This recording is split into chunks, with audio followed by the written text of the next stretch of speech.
I'm writing my paper, and I've called it I've called it lots of names. The title's actually like 20 because of how true it is, but I have no confidence in the world, so this is really weird. But I've been thinking about this for 2 years. So at some point, I've been thinking about this for 4 years, but I've had the answer for 2 years before I told lots of people, but no one listened to me. Anyway, I labeled my paper the paper to end all papers. I refuse to write like you guys. I'm not writing in LaTeX.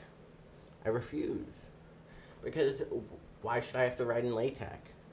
I'm gonna write like Norman Pritchard. Look up Norman Pritchard poems. That's what you guys deserve from me.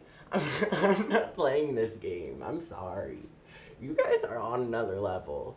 You make academia so hard to get into that saying, oh my god, P equals NP takes an ungodly amount of effort, when Einstein already proved that P equals NP.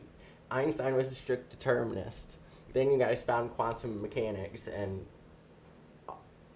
now we have free will. You think I would be saying these things if I had free will? No, I don't want to do this. I don't. This is like not good for survival. I'm saying everything that no one wants me to say.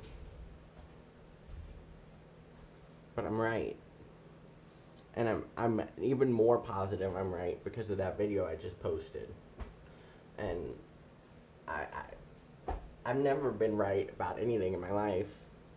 Well, everyone always tells me I'm wrong, but then I end up being right, so. Actually, I'm wrong quite often, and the thing is, I don't understand it. It seems like whenever I'm right, people tell me I'm wrong.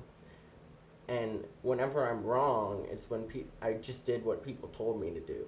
So it seems, it seems like, because I was wrong when I wrote that P didn't equal NP probably on every single exam, and I was wrong when I said that an NTM could just guess the right answer, but a DTM couldn't do that because it just was ignorant as shit. You guys aren't comparing non-determinism and determinism. You're comparing ignorance to omniscience, and that's what it is. You've given the NTM omniscience and said it just knows that it can determine anything, and then you're like, oh, but the DTM doesn't have the power to choose, so it can't determine it. Meanwhile, the NTM, which has the power to choose, you say, will always choose the right answer if it exists. And that makes me think that you're limiting the NTM to a certain number of choices. I mean, am I always going to do the thing that's best for me based on what you've told me? That doesn't seem right. That's not free either. But knowledge is power. And that's all I have to say. That's what it is. The more knowledge you have, the more power you have. To reuse time, write down the answer. That way you don't have to compute it again. If you really don't want to use any time to compute an answer, then become massless. Start a computation on your computer. Run at the speed of light until the computation is finished, and then stop. Hopefully where your computer is. If not, have good network connection to everywhere on the globe. And then you can look it up. Look up the answer. And 0 seconds will have passed for you. You're the massless person running at the speed of light.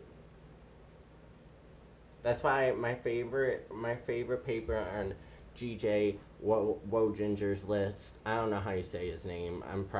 I always get the G and the J confused. I think it's GJ. He's an Austrian, I think. Could be wrong about that. It might be Australia. It's definitely Austria.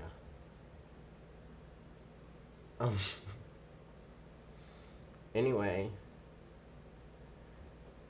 I'm babbling because I'm really excited that I learned that thing about oracles, and now I totally get the polynomial hierarchy, and I'm going to be able to incorporate it into my paper so well. It's going to be so pretty. Not in LaTeX. Not in LaTeX. Not in LaTeX. Never in LaTeX. I know how to do it. I've actually formatted my my paper kind of like LaTeX. I put the little slash before the sigma. But I don't do tons of math. Most of the math you guys have done for me. I use your words against you.